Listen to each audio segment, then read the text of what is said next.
కర్గ్ island. ఇరాన్పై America, Israel దాడి తర్వాత ప్రపంచం అటెన్షన్ ఈ ద్వీపంపైనే పడింది.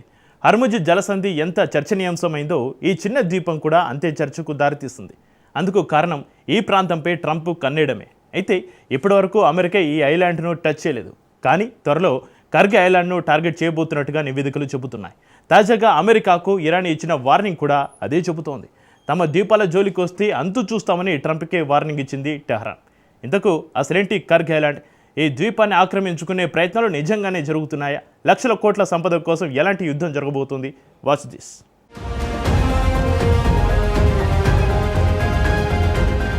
టార్గెట్ కర్గ్ ఐలాండ్, అగ్రరాజ్యానికి ఇరాన్ వార్నింగ్.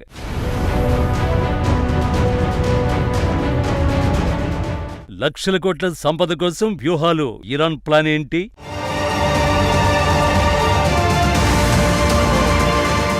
కర్గ్ ద్వీపం వేదికగా భారీ యుద్ధానికి రంగం సిద్ధమైందా?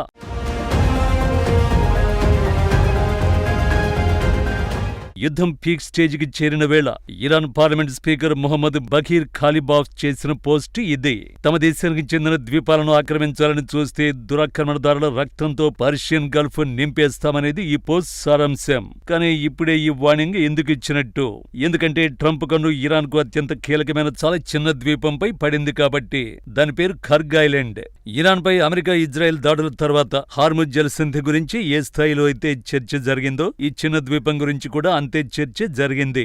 ఈ ద్వీపాన్ని అమెరికా ఆక్రమించకపోతోందన్న అనుమానాలే అందుకు కారణం. ఇప్పుడు ఆ అనుమానాలు బలపడుతున్నాయి. ఇరాన్ తనకు లొంగడం లేదన్న ఆక్రోశంతో ఉన్న ట్రంప్ ఆర్థికంగా దెబ్బకొట్టాలని డిసైడ్ అయినట్టు నివేదికలు వస్తున్నాయి. ఇరాన్ ను ఆర్థికంగా దెబ్బకొట్టాలంటే ఈ చిన్న ద్వీపాన్ని తన సొంతం చేసుకోవడం ఒకటి ఆప్షన్. ప్రస్తుతం ఆ దిశగానే అడుగులు పడుతున్నట్టు కనిపిస్తోంది. ఈ క్రమంలోనే ఇరాన్ పార్లమెంట్ స్పీకర్ ఈ రేంజ్ వార్నింగ్ ఇచ్చారు. ఇంతకు అసలేంటి కర్గ్ ద్వీపం?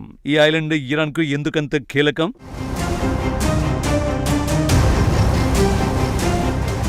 1971లో యునైటెడ్ అరబ్ ఎమిరేట్స్ ను స్థాపించడానికి ముందే ఆ ప్రాంతం నుంచి ఇరాన్ 3 ద్వీపాలను తన వశం చేసుకుంది.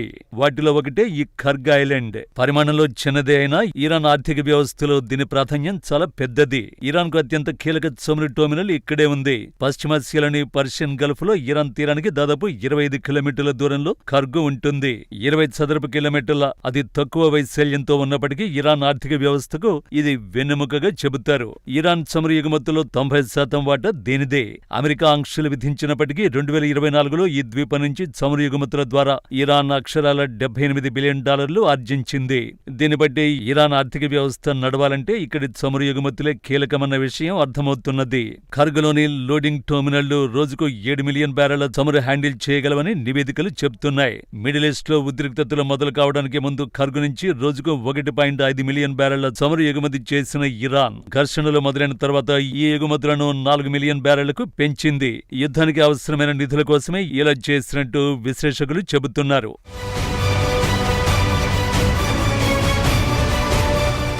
ప్రస్తుత అంతర్జాతీయ మార్కెట్ ధరల ప్రకారం ఈ ద్వీపం ద్వారా రోజుకు 1000 కోట్లకు పైగా వ్యాపారం జరుగుతోంది. ఏడాదికి దీని విలువ 45 బిలియన్ల నుంచి 50 బిలియన్ల వరకు ఉంటుంది. ఈ ద్వీపంలో ఉన్న టెర్మినల్, స్టోరేజ్ ట్యాంకులు, పెట్రోకెమికల్ ప్లాంట్ల విలువ బిలియన్ల డాలర్లలో ఉంటుంది. ఇక్కడ దాదాపు 28 బిలియన్ బ్యారెళ్ల చమురును నిల్వ చేసే సామర్థ్యం ఉంది. ఇంతటి భారీ వ్యవస్థను నిర్మించాలంటే కొన్ని $10 బిలియన్ పెట్టుబడి అవసరం. పర్షియన్ గల్ఫ్, హోర్ముజ్ జలసంధి సమీపంలో ఉండడం వల్ల ప్రపంచ చమురు సరఫరాను ప్రభావితం చేయగల శక్తి దీనికుంది. ప్రపంచ ఆర్థిక వ్యవస్థలో ఈ ద్వీపం ఓ కీలకమైన స్విచ్ పాయింట్. ఈ ద్వీపం కింద చుట్టుపక్కల ఉన్న చమురు, గ్యాస్ నిల్వలు కొన్ని దశాబ్దాల పాటు ఇరాన్ పోషించగలవని అంచనా. వీటి విలువ కొన్ని $1 ట్రిలియన్ వరకు ఉండొచ్చు. ఒకవేళ కర్గ్ ఐలాండ్ పనిచేయడం ఆగిపోతే ఇరాన్ ఆర్థిక వ్యవస్థ దాదాపు కుప్పకూలుతుంది. అందుకే దీనిని ఇరాన్ గోల్డెన్ గేట్ అంటారు. కర్గ్లో ఉత్పత్తి అవుతున్న చమురు ఎగుమతితో ఆర్థికంగా బలోపేతమవుతున్న ఇరాన్ను దీర్ఘకాలంలో దెబ్బతీయలేమని ట్రంప్ గ్రహించాడు. ఈ క్రమంలోనే ఆ ద్వీపంపై దాడులు జరిపి ఇరాన్ వ్యూహాత్మకంగా దెబ్బతీయాలని ప్లాన్ చేస్తున్నట్టు తెలుస్తోంది. అందుకే ఈ ద్వీపం జోలికొస్తే దురాక్రమణదారుల రక్తంతో పర్షియన్ గల్ఫ్ ను నింపేస్తామని వార్నింగ్ ఇస్తోంది ఇరాన్.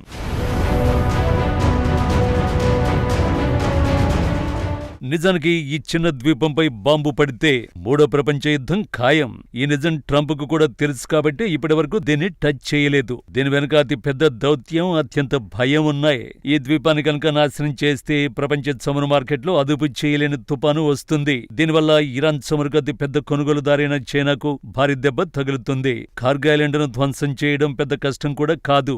ఇక్కడ ముడి చమురు నిల్వ చేసే భారీ ట్యాంకులన్నీ ఒకే చోట దగ్గరగా ఉంటాయి. చిన్న వైమానిక దాడితో కూడా వీటిని పేల్చేయొచ్చు. అయితే అసలైన ముప్పు దాడి కంటే ఆ దాడికి ప్రతిగా ఇరాన్ ఇచ్చే సమాధానంలోనే ఉంది. ఇప్పటికే హార్ముజ్ జలసంధిని మూసేసింది. భారత్, చైనా నౌకలకు మాత్రమే అనుమతినిస్తోంది.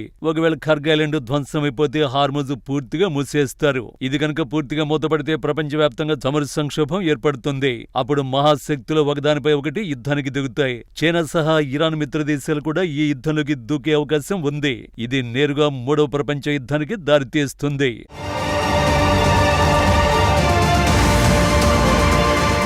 కార్గోపై దాడులు చేస్తే ఇరాన్ దెబ్బతీయొచ్చన్న విషయం నిజమైనప్పటికీ ఈ చర్య అటు అమెరికాకు, ఇటు ఇజ్రాయెల్కు అనుకోని ఇబ్బందులు తీసుకురావచ్చని విశ్లేషకులు అభిప్రాయపడుతున్నారు. పశ్చిమాసియాలో ఉద్రిక్తతలతో ఇప్పటికే చమురు ధరలు బ్యారెల్కు $100 చేరుకున్నాయి. ఇప్పుడు కార్గోపై దాడులు జరిగితే ఈ ధరలు ఏ స్థాయికి చేరుతాయో ఊహించడం కూడా కష్టమే.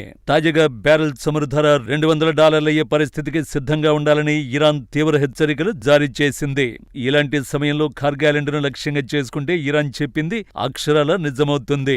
అప్పుడు 1970ల నాటి చమురు సంక్షోభం కంటే భయంకరంగా మారే అవకాశము ఉంది. ఇవన్నీ తెలుసు కాబట్టి ఇప్పటిదాకా కార్గోను టచ్ చేసే ధైర్యం చేయలేదు. ఇరాన్ను దాడులతో లొంగదీసుకోవాలని అమెరికా ప్రయత్నించింది. తీరా ఇరాన్ లొంగకపోయేసరికి కార్గో ఐలాండ్పై గురిపెట్టాలని డిసైడ్ అయినట్టు కనిపిస్తోంది. ఏది ఏమైనా అమెరికా ఈ పని చేస్తే మాత్రం పెను విధ్వంసం తప్పదు.